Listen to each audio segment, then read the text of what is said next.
오늘 우리에게 주신 하나님 말씀은 민수기 14장 6절에서 10절까지 말씀입니다. 제가 갖고 있는 구약 성경 217면에 있습니다.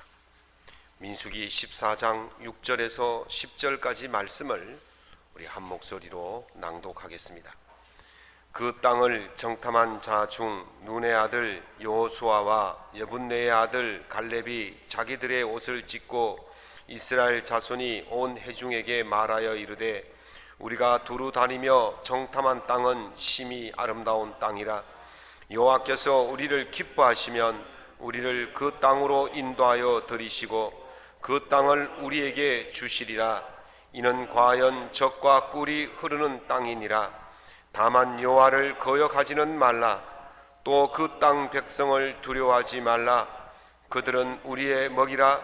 그들의 보호자는 그들에게서 떠났고 여호와는 우리와 함께 하시느니라. 그들을 두려워하지 말라 하나 온 회중이 그들을 돌로 치려 하는데 그때에 여호와의 영광이 해막에서 이스라엘 모든 자손에게 나타나시니라. 아멘. 오늘 본문의 말씀을 가지고 눈앞에 무엇이 먼저 보여야 합니까? 라는 제목으로 하나님 은혜의 말씀을 함께 나누고자 합니다. 운전하시는 분들은 운전하시다가 갑자기 옆에서 차가 나타나서 깜짝깜짝 놀랄 때가 있습니다. 차 양쪽에 사이드 밀러라는 그런 거울이 있어서 뒤에서 오는 차 또는 옆에서 오는 차를 우리가 쉽게 확인할 수 있는데 이 거울에 보이지 않던 차가 갑자기 나타나서 깜짝 놀라게 하죠. 우리 이런 것을 블라인드 스팟이다 그렇게 말합니다. 커튼으로 가려진 지점이라는 것이죠. 맹점이라 그래요. 이 사각지대라 그러죠. 이 사각지대는 우리 눈에 보이지 않기 때문에 꼭 그 사람만의 잘못이다 그렇게 말할 수는 없어요. 그런데 분명히 거울에 차가 보이는데도 끼어들게 하거나 잘못 가면 그것을 보고도 그런 행동을 한 사람의 잘못이다 그렇게 이야기할 수가 있을 것입니다. 조선 선조 25년이죠. 1591년에 임진년에 임진왜란이 일어났습니다. 일본 왜군이 도요토미 히데요시의 명령을 받고 거대한 군사들을 조선에 상륙시키고 그로 7년 동안 왜란이 일어나서 많은 조선의 백성들이 죽임을 당하고 재산의 피해를 당하고 유린을 당하고 또 많은 기술자들이 일본의 포로로 끌려간 역사적 사건입니다. 그 이후로 한 300년 동안 조선에서 일본에 통신사를 12차례나 보냈습니다. 그 12차례 통신사가 가서 그 일본의 상황을 세밀하게 살피고 돌아오도록 그렇게 되어 있었죠. 300년 동안 12번을 갔다 제가 계산해 보니까 25년에 한 번꼴로 갔던 것을 볼 수가 있습니다. 그런데 그렇게 많은 통신사가 가서 일본의 정세를 보았음에도 불구하고 1905년에 그 불평등 조약이라고 할 수 있는 일본과 우리나라의 조약이 체결되어지죠. 그걸 우리가 을사늑약이라고 그렇게 이야기를 합니다. 그리고 1910년에 드디어 우리의 주권을 완전히 박탈당하고 빼앗기는 한일 합방 경술련에 일어났다고 해서 경술국치다 나라의 수치다 그렇게 이야기를 합니다. 300년 동안 12번 25년에 한 번 꼴로 그곳에 갔으면 무엇을 봐야 하겠습니까? 일본이 얼마나 발전했는지, 일본의 상황이 어떤지, 정치, 경제, 문화, 군사, 이런 교육, 이런 모든 것들을 살펴보면서 야, 이들이 이렇게 살고 있으니까 우리는 어떻게 준비해야 되겠다 이런 생각으로 준비하고 나가야 되는데 통신사들이 그런 것들은 안 보고 엉뚱한 것만 보고 온 거예요. 조선의 그 당시에 가장 조선을 지배하고 있던 사상이 바로 유학 아닙니까? 유교죠요. 그리고 그 유학을 통해서 나온 것이 성리학이고 주자학이었습니다. 그래서 이 통신사들이 일본에 가서 본 것이 뭐냐면 이 일본 사람들이 유학의 아류인 성리학과 주자학의 예법대로 얼마나 잘 살고 있는지 그것만 받는 거예요. 예법에 맞으면 잘 산다 그러고 예법에 맞지 않으면 저건 야만인이다 그렇게 치부하면서 일본을 야만인으로 취급하고 돌아왔던 것이죠. 결국 그런 통신사의 보고에 의해서 아무런 준비도 하지 못했던, 그래서 결국 을사늑약이라든지 한일합방 경술국치라든지 이런 비운을 겪게 되었던 것입니다. 다 가서 12번을 가서 보았는데도 그것이 무엇인지를 제대로 보지를 못했다는 것입니다. 다 보여줘도 그걸 볼 수 없는 그 민족은 망할 수밖에 없음을 역사적으로 우리에게 보여줄 수 있는 것이죠. 반면에 보여주지 않았는데도 억지로 보여달라고 해서 보고 돌아간 그 나라는 흥왕하고 성공한 왕이 나라가 있었던 것을 우리가 성경을 통해서 찾아볼 수가 있습니다. 열왕기하 20장에 보면 히스기야가 병이 들었어요. 그래서 하나님께 기도합니다. 하나님, 내가 하나님 앞에서 선하게 행한 것을 기억하시고 저를 살려주십시오. 하나님께서 그 기도를 들으시고 히스기야의 생명을 15년이나 더 연장시켜 주셨습니다. 그때에 히스기야가 병이 들었다는 이야기를 듣고 먼 나라 바벨론에서 사신이 찾아와서 히스기야를 위로합니다. 예물을 드리고 위로합니다. 히스기야 기분이 너무 좋았어요. 그때 틈타서 그 사신들이 우리가 왕의 왕궁을 구경 좀 하겠습니다. 그래, 뭐 그거에 어렵냐? 그런데 내탕고도 좀 보여주십시오. 내탕고란 것은 그 비밀 뭡니까? 비밀스러운 것들이 있는 곳이거든요. 군사가 얼마인지, 또 무기가 무엇인지, 보물이 무엇인지 이런 것들을 아주 은밀하게 저장해 둔 곳이 바로 내탕고인데, 히스기야가 기분이 좋아가지고 보여주지 말아야 할 그 내탕고의 모든 것들을 다 보여줬어요. 사신들이 그것을 보고 돌아간 뒤에 이사야 선지자가 찾아와서 묻습니다. 왕이시여, 그들이 어디서부터 왔으며 무엇이라고 말합니까? 그래서 이 히스기야 왕이, 내가 그 사람들은 먼 나라 바벨론에서부터 왔고 내가 그들에게 왕궁의 모든 것들을 다 보여주었습니다. 그랬더니 이사야가 말합니다. 왕이시여, 날이 밝으면 왕의 모든 보물과 왕의 선조들이 쌓은 모든 보물들 다 바벨론으로 옮겨갈 것입니다. 그리고 왕의 자녀들은 그들 나라의 환관이 될 것입니다. 종이 되겠다는 거예요. 노예가 되겠다는 거예요. 그렇게 예언을 했어요. 그 예언이 100년이 지난 뒤에 이루어지고 말았습니다. 그래서 이스라엘 백성들이 바벨론 포로로 끌려가고 그 왕궁에 있던 모든 보물들이 다 그렇게 바벨론으로 넘어가게 된 것이죠. 이 사람들이, 바벨론 사람들이 당시에 어떤 상황이었냐면, 바벨론은요, 그 아수르라는 제국이 있어요. 북이스라엘 위쪽에 이 제국이 아수르라는 큰 나라가 있었는데, 이 큰 나라가 이 바벨론까지 식민지화를 시키고 있었던 강대국이었어요. 그러니까 이 바벨론은 아주 조그만 나라였어요. 별 힘도 없는 그런 조그만 나라였는데, 이들이 이 이스라엘의 내탕고를 보고 간들 무슨 힘이 있겠습니까? 그런데 이들이 그걸 보고 가서 무엇을 했겠습니까? 준비를 한 거예요. 야, 저 아수르가 북이스라엘을 712년 BC 721년에 점령을 해서 멸망을 시켰거든요. BC란 것은 역사를 거꾸로 갑니다. 721년에 멸망을 시키고 20년 때에 히스기야가 병이 들었어요. 그리고 20년 지난 때, 그러니까 721년에 북이스라엘이 멸망시키고 700년대에 히스기야가 병이 들었어요. 그때에 바벨론이 찾아온 것이죠. 그러니까 이 강대국이 누구냐면 아수르였어요. 바벨론은 별 볼일은 없는 나라였어요. 그런데 이 바벨론이 돌아가서 준비한 것이죠. 군사를 준비하고 무기를 준비하고 재물을 준비해서 호신탐탐 이 아수르를 넘어뜨릴 준비해서 결국은 이 100년 뒤에 이 바벨론이 아수르를 멸망시키고 BC 586년에 남유다를 멸망시키는 그런 강대국이 된 것입니다. 생각해 보십시오.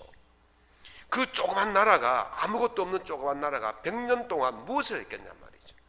보여준 것을 잘 깨달아서 그것을 잘 활용해서 승리할 수 있었다는 것을 말하고 있습니다.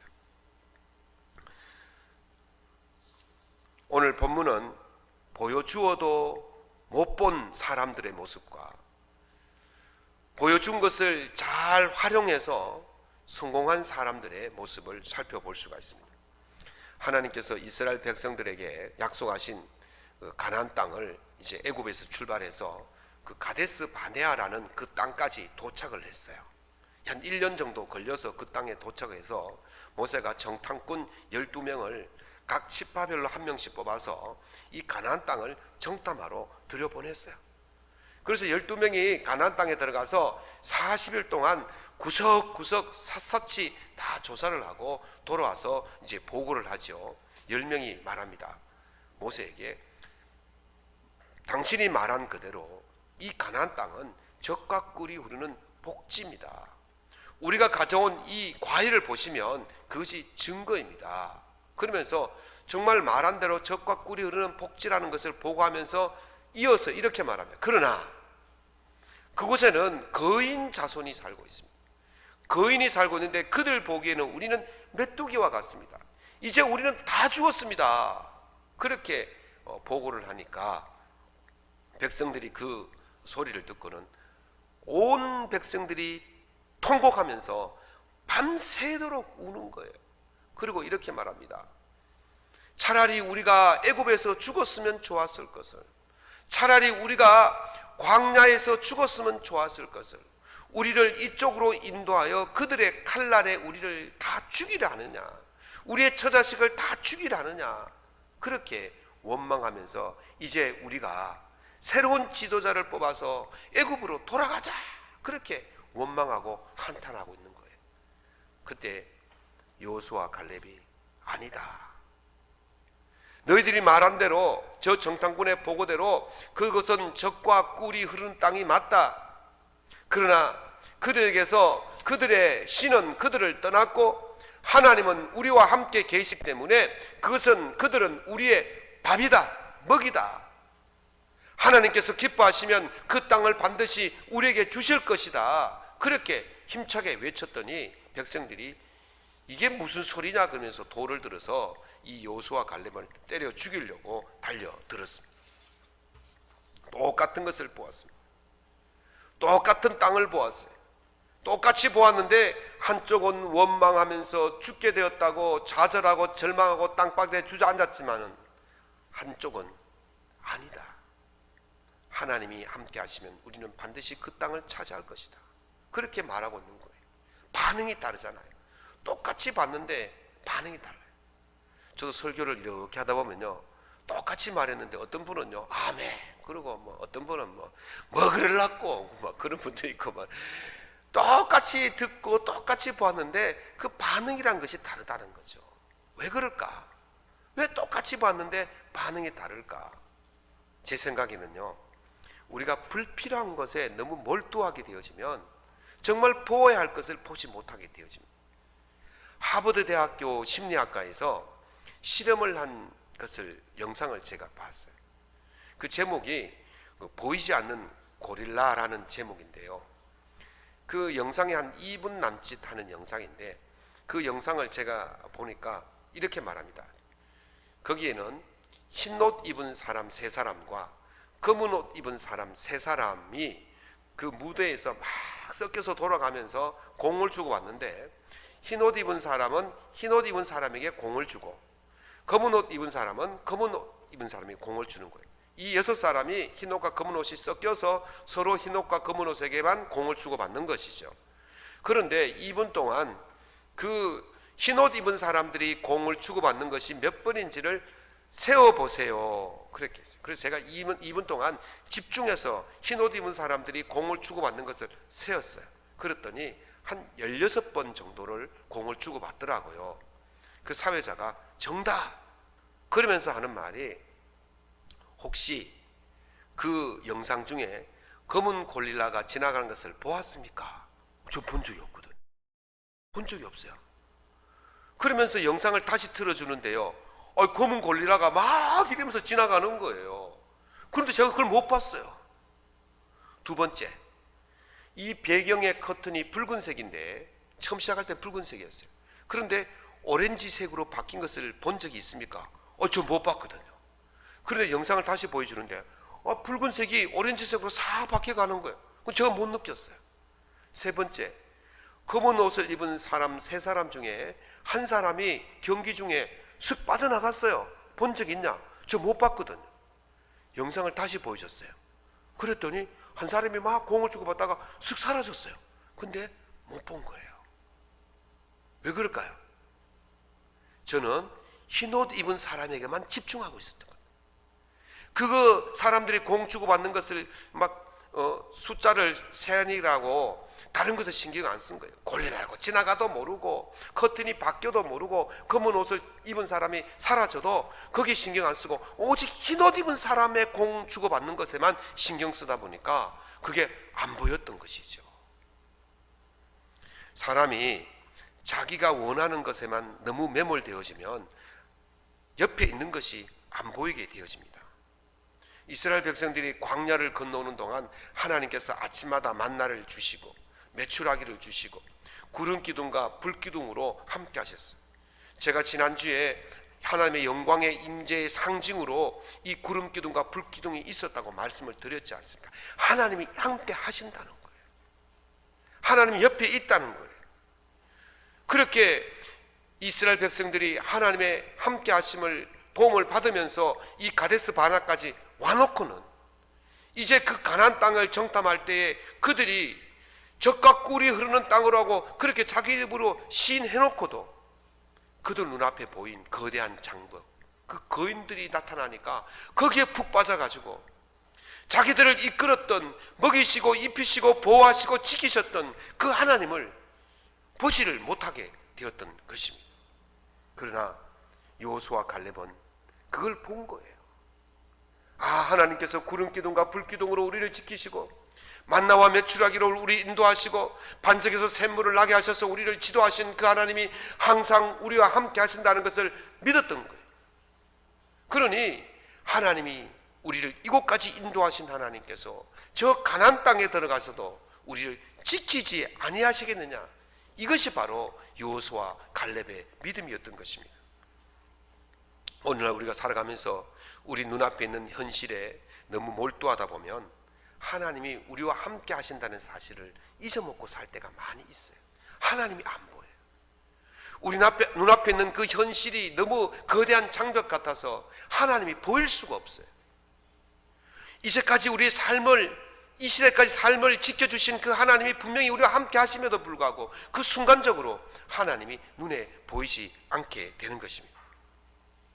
그러므로 우리 눈앞에 장벽이 있을 때 가끔은 하던 일을 잠시 내려놓고 내 인생에 개입하셨던 그 하나님을 생각할 수 있기를 바랍니다. 그래서 그 순간에 하나님이 나의 인생을 이곳까지 인도하셨구나, 그걸 느끼고 체험할 수 있기를 예수님 이름으로 축원합니다. 그 다음에 우리가요, 왜 하나님이 보이지 않느냐 하면 너무도 익숙하면 보이지가 않습니다. 스케빈저 게임이라는 것이 있어요. 어떤 지정된 물건을 돈을 주지 않고 제일 빨리 가져오는 사람이, 모으는 사람이 승리하는 그런 게임이에요. 제가 이 게임을 조금 변형시켜서 여러분들에게 문제를 한번 내겠습니다.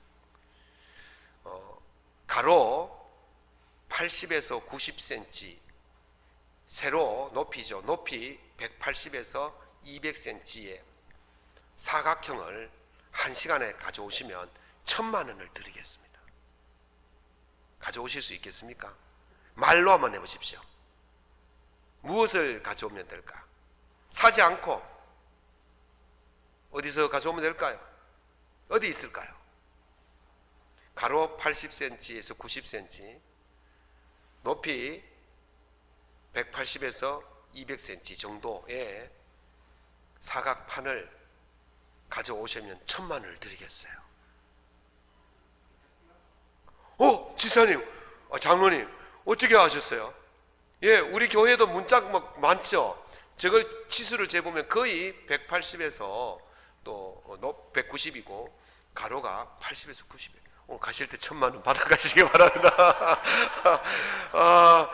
놀랍습니다. 그런데 사람들이요, 그렇게 하면 문짝을 떼우면 되는데, 문짝 떼우면 그 돈 들까봐 문짝을 못 떼운대요. 문짝 하나 다는데 뭐 사람 사서 달면 뭐 아무리 많이 들어도 문짝값 10만 원 하고 그 인건비 한 10만 원 하고 하면 20만에서 30만 원은 되거든요. 20만 원, 30만 원 투자하고 1,000만 원 받아가면 그건 남는 장사 아니겠습니까? 그런데 그 생각을 못 한다. 문짝을, 우리 교회만 해도 이 문짝이 수십 개가 되잖아요.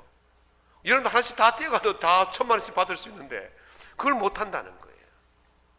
너무 익숙해요. 내 옆에 있어요. 항상 내 옆에 있어요. 그런데 너무 익숙하니까 그것이 있는지를 모르는 거예요.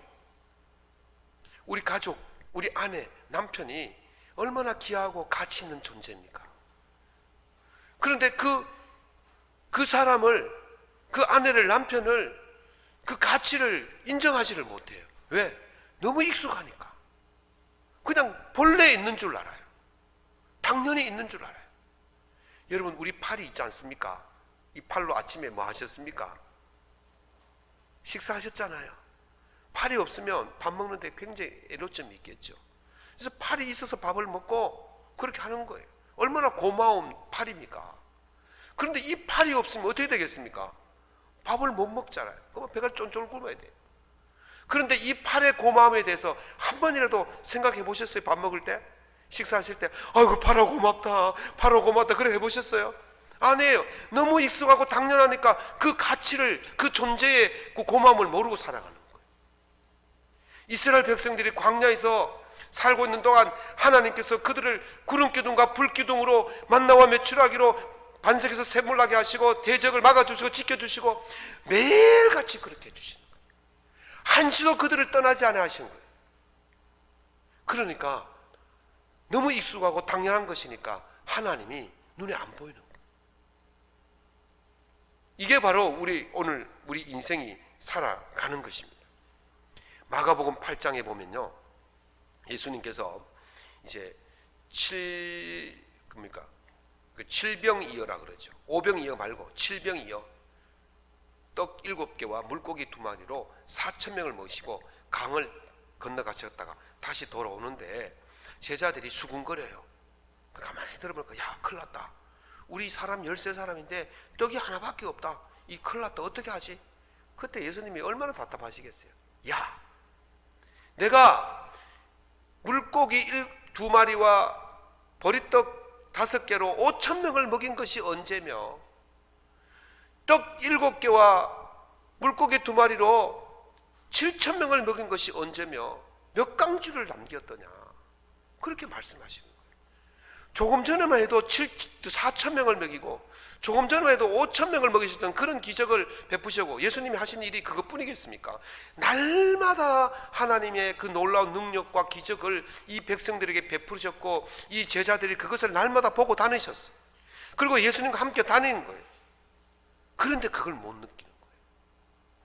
예수님이 하시는 일은 당연한 일이고 그걸 못 느끼고 그래 살아갔던 것입니다. 하나님께서 이스라엘 백성들과 매일 함께 하신 줄로 믿습니다. 하나님께서 우리와 매일 함께 하시는 줄로 믿습니다.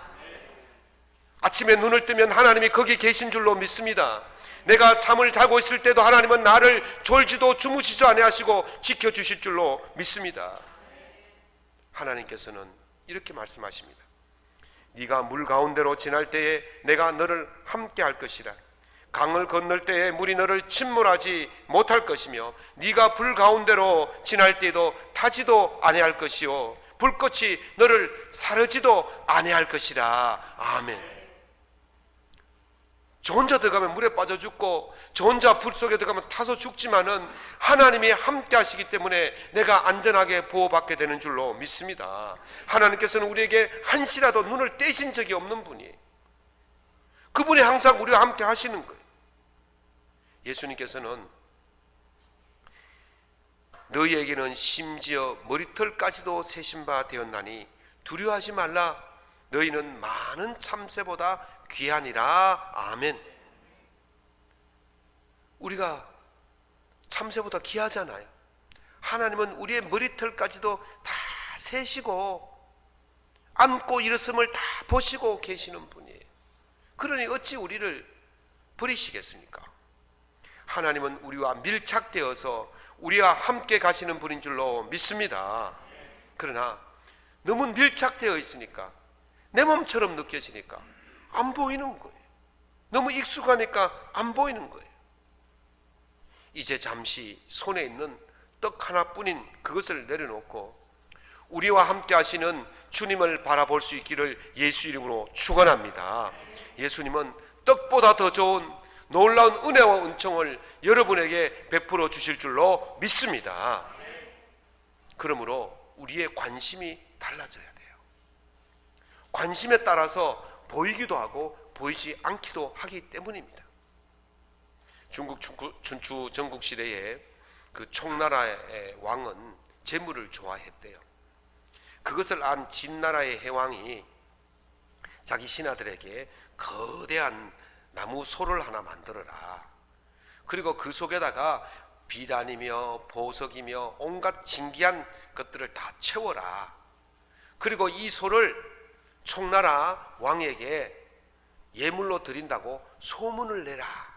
그래서 이 백성들이 소문을 내고 이 소문이 진나라까지 들어갔습니다. 총나라까지 들어갔어요. 그리고 이 진나라 해왕이 그 총나라에 사신을 보냅니다. 그 보물 목록을 가지고 왕이시여, 우리 진나라 왕이 그 총나라 왕을 너무 흠모하셔서 이렇게 예물을 드리려고 지금 거대한 소를 만들어서 거기서 채워서 가지고 오려고 하는데 길이 좁아서 이 소를 운반하는데 어렵습니다. 그러니 길을 좀 크게 내 주십시오. 그래서 총나라 왕이 그 예물 그 목록을 보니까 너무 좋거든요. 야, 그래 뭐 길 내는 거 어렵냐? 그때 이 총나라 신하들이 왕이시여, 그거 간괴입니다. 그거 교만 꿰입니다. 그게 넘어가면 안 됩니다. 그래도 보물에고만 눈이 멀어가지고 백성들을 동원해가지고 대루를 닦았어요. 그리고 이 진나라 황제는 그 길로 그 소, 나무로 만든 소, 이걸 이제 모구라 그러죠. 그걸 이제 가지고 갑니다. 보석으로 만든 소, 보석소라는 이름을 붙였는데 그것을 그 대로를 따라서 수만 명의 그 신하들이 또 사절단과 또 일꾼들이 그 길을 통해서 그 총나라 경계까지 왔어요. 그때 이 총나라 임금이 너무 기뻐가지고 신하들을 대동해가지고 그 성문 앞까지 나와가지고 그 보물을 받으려고 쫓아나간 거죠. 그때 어떻게 됐을까요? 진나라 이 일꾼들이 갑자기 칼을 꺼내가지고는 그만 총나라 왕을 사로잡았고, 이 병사들이 그 일꾼들이 바로 진나라 군인들이 변장한 것이었죠. 그래가지고 이 총나라가 멸망하게 되어지고 이 보석소는 총나라 황제에게는, 임금에게는 수치가 되었다는 그런 이야기였어요. 여러분, 그리스 신화에는 트로이 목마에 비슷하죠. 서양에서는 트로이 목마고 동양에서는 이 보석의 소, 옥우라 그래요. 구슬 옥자, 옥우라 그래서 이 전설이 내려오고 있습니다. 재물이 눈에 어두워진 왕은요, 결국 그것을 그 재물에 관심이 가 있으니까 그 뒤에 숨어 있는 것을 보지 못하게 되었다는 것입니다. 이스라엘 백성들의 관심이 무엇이었습니까? 그것에만 관심이 있으니까 하나님이 보이지 않는 것입니다. 그들이 광야에서 이끄셨던 하나님이 보이지 않는 것입니다. 가나안 땅을 목전에 두었을 때에 갓 자손과 루벤 자손이 야, 이제 우리 안 들어가도 되지 않겠습니까? 요단강이 이렇게 그러면 이쪽은 동편이고 저쪽이 서편인데, 동편은 점령했지만은 서편은 아직 점령하지 않았어요. 그래서 이스라엘 백성들이 모두 들어가서 이 가나안 땅을 점령해야 되는데, 이 루벤 지파와 갓 자손이 우리 이제 땅을 차지했으니까 우리는 안 들어가겠습니다. 막 그렇게 이제 배신 비슷하게 이제 그렇게 하는 거예요. 그때 모세가 이렇게 말합니다. 보라, 너희는 너희의 조상 대를 이어 일어난 죄인의 무리로서 이스라엘을 향하신 여호와의 노를 더욱 심하게 하는도다. 너희가 만일 돌이켜 하나님을 떠나면 여호와께서 다시 이 백성을 광야에 버리시리니 그리하면 너희가 이 모든 백성을 멸망시키리라. 그렇게 경고를 했어요. 이게 민수기 32장에 나오는 말씀인데요. 무슨 말씀입니까? 너희가 하나님을 거역하면 너희만 망하는 것이 아니고 이 이스라엘 백성 전체가 망하게 되어진다는 거예요. 이 갓 자손과 루벤 자손은 어디에 관심이 있었습니까? 지금 우리 자기 식구들이 먹고 살 수 있는 그 땅에 관심이 있었던 거예요. 그러니까 하나님의 그 명령을 어기고 자기들만 살겠다고 그곳에 관심을 두니까 모세가 너희들이 그렇게 하면 모든 백성들이 다 망하게 된다, 그 말을 하고 있는 것입니다. 어디에 관심을 두고 있느냐에 따라서 살기도 하고 죽기도 하는 것입니다. 사랑하는 성도 여러분, 여러분은 무엇에 관심이 있습니까? 여러분이 어떤 것에 관심을 가지고 사느냐에 따라서 다시 40년의 세월을 광야 생활하는 그런 비참한 인생으로 돌아가기도 할 것이지만, 그러나 우리가 하나님께 관심을 가지면 하나님이 주신 은총으로 영원토록 복락을 누리게 될 줄로 믿습니다. 결단하십시오. 어디에 관심을 가질 것인지를 결단하십시오. 마태복음 6장 33절에 예수님께서는 너희는 먼저 그의 나라와 그의 의를 구하라. 그리하면 이 모든 것을 너희에게 다하여 주시리라. 아멘. 약속하셨습니다. 눈앞에 먼저 하나님이 보여야 할 줄로 믿습니다. 눈앞에 예수님이 먼저 보여야 하실 줄로 믿습니다. 하나님께 관심을 가지십시오. 하나님의 약속에 관심을 가지십시오. 예수님께 관심을 가지십시오. 예수님의 구원의 은혜에 관심을 가지시기를 바랍니다. 그리고 믿음으로 나아가십시오. 그리하면 여호수아와 갈렙에게 주셨던 그 놀라운 은혜가 우리의 것이 될 줄로 믿습니다. 이런 은혜를 누리시며 살아갈 수 있기를 예수님 이름으로 축원합니다.